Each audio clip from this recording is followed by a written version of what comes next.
የስልጡን ማህበረሰብ አንዱ መገለጫው አማራጭ ሐሳቦችን ማቅረብና መደማመጥ ብሎም የተሻለውን መምረጥ መቻሉ ነው። ለዚህ ደግሞ ሁሉም ሐሳቦች ወደ ጠረጴዛ ውይይት መጥተው የሐሳብ ልዕልናን በሚያጎላ መልኩ ለመምከር ፍላጎትና ፈቃደኝነት ሊኖር የግድ ነው። በኢትዮጵያ ግን ከዚህ ፈቀቅ ባለ መልኩ የሐሳብ አማራጮቻችንን በደንብ አጢነን ጥሩን ከመውሰድ ይልቅ በሁለት ተቃራኒ ጽንፎች መቆምንና ከመካከል ባሉት ላይ ከሁለቱም ጎን የጥፋት ፈላጻ መወራወር ተመራጭ ሆኖ ይታያል። ሐሳብን በጠቀሜታ ከመመዘን ይልቅ በዘሩ በማንነት ወይም በሃይማኖት መለካት ሲጀመር አመክንዮ ይደክምና በጉልበትና በነፍጥ መተካቱም አይቀሬ ይሆናል። ጦርነትን የሚጸየፍ ፖለቲከኛ መፍጠር አለብን። በሐሳብ የበላይነት የሚያምን ፖለቲከኛ መፍጠር አለብን። ፖለቲከኞቻችን እኛ ስግብግብ ናቸው። የግል ጥቅማቸውን ስልጣን ይዤ ወይም ስልጣን ላይ ቆይቼ የራሴን ጥቅም ማግበሰብሳለሁ የሚል ፖለቲከኛ ኢትዮጵያ ውስጥ ተፈጥሯል። ሐሳብ የሌላቸው ሐሳባቸውን ለህዝብ መሸጥ የማይችሉ ፖለቲከኞች ኢትዮጵያ ውስጥ ተፈጥሯል። ወጣቱ ወደ ጫካ የመግባት አባዜ ውስጥ ገብቷል።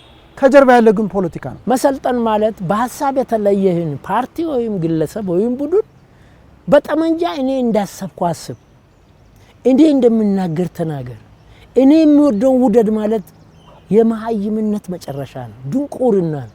ኢትዮጵያኖች ከዚህ መውጣት አለብን።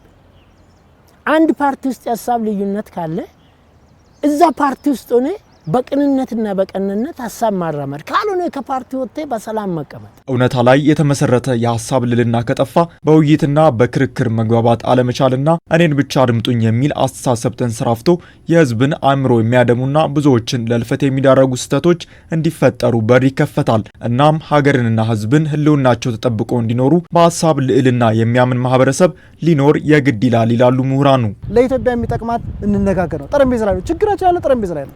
ቁጭ ብለን መነጋገር። ምንድነው አንተ ችግር? ምንድነው አማራ ክልል ያለው ችግር? ምንድነው የፋኖ ችግር? ምንድነው የኦላ ችግር? ምንድነው? ቁጭ ብለን ተነጋገር። ስልጣን ነው የምንፈልገው፣ ስራ ፓርቲ መስርት።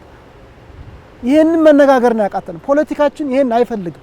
ምርጫ ቦርድን አልቀበልም፣ ህገ መንግስትን አልቀበልም፣ አገራዊ ምክክርን አልቀበልም፣ ቁጭ ብዬ አልደራደርም፣ አልነጋገርም። ይሄ ማለት ሰይጣናዊነት ነው። ዛሬ ዓለም የሀያላን ሚዛን አይታ አሰላለፍ በምታደርግበትና ገላጋይነት ዋጋ ባጣበት ዘመን ዋናው መፍትሄ ያለምንም ጣልቃ ገብነት ልዩነቶችን በራስ አቅም መፍታትን ማስቀደም ነው። እናም መፍትሄው ያለው በእጃችን ነውና ችግሮቻችንን በመለየት ለሀገር እድገት በጋራ መስራት እንደሚገባ ተነስቷል። እያንዳንዱ ግለሰብ፣ እያንዳንዱ ሰው፣ እያንዳንዱ አካል ኢትዮጵያና የኢትዮጵያን ብሔራዊ ጥቅም አስከብራለሁ የሚል ሰው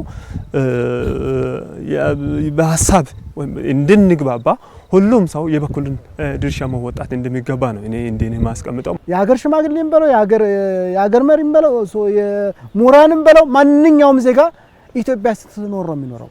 ኢትዮጵያ ደግሞ መኖር ያለባት ቆስላ ሳይሆን አብባ እንደ አዲስ አበባ ሸብርቃ ነው መኖር ያለባት። አዲስ አበባ ላይ የምታየው የከተማችን ውበት በመላ ሀገሪቱ መኖር አለበት። ሀብት አለ። ጥይት ገዝቶ የሚዋጋ ትውልድ ይፈጥረናል። ለምን ይሄ ይሆናል? ይሄን ችግር ከፈታነው ለውጥ የምናመጣው